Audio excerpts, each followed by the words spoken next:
안녕하세요. 핵융합연구소의 권재민입니다. 제가 오늘 닮은 꼴 찾기라는 제목으로 이런 부제를 달고 왔습니다. 겨울철 한파의 핵융합 성공의 비밀이. 근데 이 이상 기온이라 할 만한 이 더위에 겨울철 한파라는 게 진짜 계절 센스가 없었던 것 같습니다. 그래서 제목을 제가 조금 바꿔봤습니다. 한여름 폭염의 핵융합 성공의 비밀이. 이제 과연 그럴지 한번 여러분들이 듣고 그럴듯한지 판단해 주시면 감사하겠습니다. 먼저 핵융합이라는 게 뭔지 간략하게 소개를 드릴 건데요. 핵융합이라고 하는 거는 수소나 헬륨 같은 가벼운 원소의 원자 핵이 하나로 이렇게 부딪혀가지고 합쳐지는 반응입니다. 이럴 때 아주 작은 질량의 감소가 생기는데 그 질량 감소가 이제 아인슈타인의 그 유명한 E는 mc 제곱 공식에 따라 가지고 에너지로 이제 뿜어져 나오는 거죠. 이걸 핵융합 반응이라고 하고 이때 나오는 에너지를 우리가 활용하려고 하는 게 핵융합 발전입니다. 핵융합 현상을 우리 주변에서 찾아본다고 하면 가장 대표적으로 저 하늘에 이글거리는 태양을 이제 꼽을 수가 있을 텐데요. 태양이 우리한테 이렇게 이제 막 열과 에너지를 내뿜는데 그 모든 에너지의 원천은 이 안에서 일어나는 핵융합 반응에 있습니다. 그래서 이제 핵융합 반응은 핵심이 이 태양과 같은 뜨거운 입자들을 핵융합 반응이 일어나도록 한 군데 이제 잘 모아놓는 데 있습니다. 핵융합 반응이 일어나려면 가까워야 되니까요. 그래서 이렇게 다시 한번 말씀을 드리겠습니다. 핵융합의 핵심은 태양과 같은 뜨거운 입자들을 잘 한 군데 가두어 놓는 겁니다. 이때 이제 온도가 수천만 도에 이릅니다. 그래서 이걸 가둬 놓는 일이 이제 보통 일이 아닌 거죠. 지구상에서 이런 핵융합 발전을 하려고 하면 이 수천만 도에 이르는 뜨거운 입자들을 어떻게 가둬야 될지 우리가 이제 알아야 합니다. 그 방법이 자기장인데요. 여기 이제 간략하게 그 원리를 한번 설명을 드려보도록 하겠습니다. 전기를 가지고 있는 입자가 자기장 속에 있으면 이런 전자기력을 받습니다. 이 전자기력은 어떻게 작용을 하냐면 물체가 이렇게 움직이려고 하는 방향, 여기 V라고 제가 표시를 했는데 이 방향하고 자기장, 걸려있는 자기장, 이 두 개의 방향 양쪽에 다 수직한 방향으로 이렇게 힘이 작용을 합니다. 그래서 이 힘 때문에 얘가 이제 뱅글뱅글 도는 거죠. 식으로는 이렇게 이제 표현을 합니다. 여러분들 중학생분들 중에 빠른 분들은 이미 한번 보신 분들도 있을 것 같아요. 이런 식들. 또 고등학교에 가면 이제 거기 교과서에 잘 나오는 식이죠. 그래서 이제 쉽게 그냥 머릿속으로 그려보시려고 하면 실에 묶여가지고 뱅글뱅글 돌고 있는 이런 물체를 상상하시면 됩니다. 그래서 이제 이 원리를 이용을 해서 태양처럼 뜨거운 입자들을 자기장 속에 가둬놓는 장치가 핵융합 장치입니다.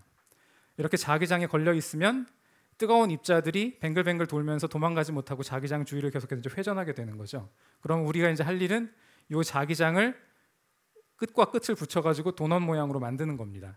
그렇게 이제 해준 장치가 여기 있는 이 핵융합 장치입니다. 그래서 핵융합 장치에서는 이렇게 뜨거운 입자들이 태양처럼 수백만 도, 수천만 도에 이른 뜨거운 입자들이 자기장에 갇혀가지고 이 안에서 계속해서 이제 뱅글뱅글 돌고 있다, 이렇게 이제 보시면 되겠죠. 자, 이제 핵융합 장치 얘기를 했으니까 이제 지구와 같은 다전하는 행성 얘기를 한번 해보겠습니다. 행성에서 이제 어떤 일이 벌어지는지를 이해하기 쉽게 하기 위해서 이렇게 이제 행성처럼 뱅글뱅글 도는 원판을 한번 상상을 해보죠. 원판의 중심에서 이 빨간색 포인트를 향해 가지고 공을 한번 던지는 걸 상상을 해보겠습니다. 그러면 공을 이쪽으로 던졌지만 원판은 이렇게 회전을 하니까 이 빨간색 포인트를 향해서 내가 공을 던졌지만 이렇게 거기에 닿지 못하고 이제 이쪽으로 오겠죠. 이 현상을 원판 안에 있는 사람이 보면 어떻게 될지 한번 상상을 해보십시오. 자, 원판 안에 있는 사람은 이 공이 이렇게 휘어지는 것처럼 보일 겁니다. 이 휘어지는 힘을 자, 똑같이 방정식으로 한번 표현을 해보면 전향력이라고 하는 이런 식으로 표현을 할 수가 있습니다. 그래서 물체가 움직이려고 하는 방향이 역시 마찬가지로 이렇게 V를 하고 있으면 여기서 이제 자전하는 행성 또는 이렇게 뱅글뱅글 도는 이 그림에서는 여러분들 스크린 밖으로 나오는 방향이죠. 자전축의 양쪽에 다 수직한 방향으로 이쪽으로 이렇게 힘이 작용을 합니다. 그래서 이제 눈치 빠르신 분들은 딱 아셨겠지만 이 전향력하고 전자기력은 사실 같은 구조를 가지고 있습니다. 그래서 전향력이 작용하는 뱅글뱅글 도는 행성의 자전축하고 자, 핵융합 장치에 있는 자기장의 방향하고 두 개를 합치면 여기가 바로 닮은 꼴이 됩니다. 똑같은 방정식에 의해서 지배를 받는 똑같은 물리 현상이 일어난다고 여러분들 그렇게 보시면 되겠습니다. 고맙습니다. 감사합니다. 그래서 이 그림에서 보면 행성을 이렇게 잘라낸 이 단면하고 이렇게 도너츠 모양의 핵융합 장치를 잘라낸 이 단면이 사실은 닮은 꼴이 됩니다. 자, 그러면 이 두 시스템에서 굉장히 비슷한 현상이 일어날 걸 우리가 이제 예상해 볼 수가 있겠죠. 자전하는 행성에서 이제 어떤 일이 벌어지는지 한번 하나만 살펴보면 대표적인 게 소위 말하는 제트 기류입니다. 이건 이제 목성의 대기를 시간에 따라 가지고 쭉 보여주는 건데, 여러분들 금방 보시는 것처럼 이렇게 목성의 위도 방향으로 흐름들이 이렇게 만들어집니다. 제트 기류가 만들어지고, 특이한 거는 이 제트 기류가 이렇게 이제 방향이 바뀌는 거죠. 위도가 바뀌면서 지구에서도 비슷하게 이런 제트 기류가 생깁니다. 그래서 지구에서도 이렇게 이제 지구가 이렇게 자전을 하면 이렇게 위도 방향으로 이렇게 제트 기류가 만들어집니다. 그리고 이 제트 기류가 지구의 대기의 순환에 대단히 중요한 역할을 합니다.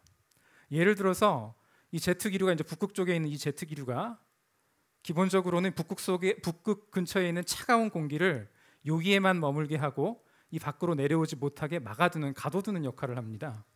그런데 간혹 하다가 이제 이 제트 기류에 이상이 생기는 거죠. 제트 기류가 약해지거나 아니면 이렇게 위도 방향으로 움직여야 될 녀석들이 이렇게 꾸불꾸불 텅거리기 시작을 하면 여기에 갇혀 있는 차가운 공기가 이렇게 밑으로 쑥 내려오게 됩니다. 그러면 한겨울에 이제 이상 한파가 우리나라에 닥치는 거죠.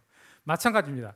한 여름의 이상 기온 현상도 뜨거운 공기가 잘 머물러 있어야 할 지역의 제트 기류를 어떤 이유에 의해서 이제 변화가 생겨가지고 제트 기류가 이제 위아래로 요동을 치는 거죠. 그러면 마찬가지로 뜨거운 공기가 자기가 있어야 될 곳에 있지 않고 이렇게 쑥 올라오거나 내려오게 됩니다. 그러면 이상 고온 현상이 생기고 지금 우리가 경험하는 것과 같은 이런 더운 여름이 이제 오게 되는 거죠. 자, 그럼 이제 핵융합 장치에서는 어떤 일이 일어나는지 한번 보도록 하겠습니다. 다시 한번 요약을 했는데요. 제트 기류에 이상이 생기면 여름철 폭염 그리고 겨울철 한파가 찾아옵니다. 그래서 핵융합 장치에서는 이제 어떤 일이 벌어지는지를 한번 말씀을 드려보겠습니다. 자, 아까 제가 보여드렸던 그림을 여기 조그맣게 해놨는데 이걸 기억해 보시기 바랍니다. 자, 요 단면과 요 단면은 닮았습니다. 그리고 요 단면을 찍어 본 그림입니다. 이건 이제 핵융합 장치에서 일어나는 실제 흐름인데요. 고속 입자들의 여기 보시는 것처럼 행성의 위도 방향에 해당하는 요 원형을 돌아가는 방향으로 이렇게 흐름이 만들어집니다. 그리고 이 흐름이 제트 기류가 기본적으로 한파를 몰고 오는 차가운 공기나 폭염을 몰고 오는 뜨거운 공기를 잘 막아주는 것과 똑같은 역할을 합니다. 그래서 이 제트 기류가 핵융합 장치에서 잘 만들어지면 뜨거운 에너지를 갖는 입자가 고속에 잘 갇혀가지고 핵융합 효율이 확 좋아지고요. 반대로 이 제트 기류가 이상 행동을 보이기 시작을 하면 이 속에 갇혀 있어야 할 뜨거운 입자들이 막 밖으로 뛰쳐나오면서 핵융합 효율이 뚝 떨어지게 됩니다. 그래서 제트 기류가 핵융합 장치의 성능을 결정한다, 그렇게 말씀드릴 수가 있겠습니다. 자, 그래서 결론적으로 말씀을 드리면 이상 기온을 몰고 오는 현상을 잘 2분 이해하면 남았습니다. 네, 고맙습니다. 이상 기온 현상을 몰고 오는 이런 제트 기류의 이상한 행동들을 잘 이해를 하면 핵융합의 효율을 높여서 핵융합의 한 걸음 더 다가갈 수가 있습니다. 그리고 똑같이 다시 말씀을 드린다면 핵융합을 연구하면 또 이상 기온 현상을 잘 이해해서 이걸 예측할 수 있는 길이 생길 거라고 저희가 기대를 하고 있습니다. 그런데 이제 마지막으로 한마디만 더 말씀을 드리자면은 사실 과학을 하는 사람들이 이렇게 두 개의 닮은 꼴을 찾아가지고 거기서 얻어내려고 하는 건 하나를 이해해서 다른 하나를 이해하려고 하는 데에도 있지만 기본적으로는 그냥 닮은 꼴 찾기가 재밌어서입니다. 여러분들 닮은 꼴 찾기 하면서 이제 재미를 느끼는 것과 똑같은 감정을 과학자들이 그냥 두 개의 다른 시스템에서 닮은 꼴을 찾아내면 똑같이 느낀다고 보시면 되겠습니다. 그런 즐거움을 과학에서도 찾을 수 있다고 여러분들이 이제 알고 오늘 가시면 정말 좋을 것 같습니다. 감사합니다. 예.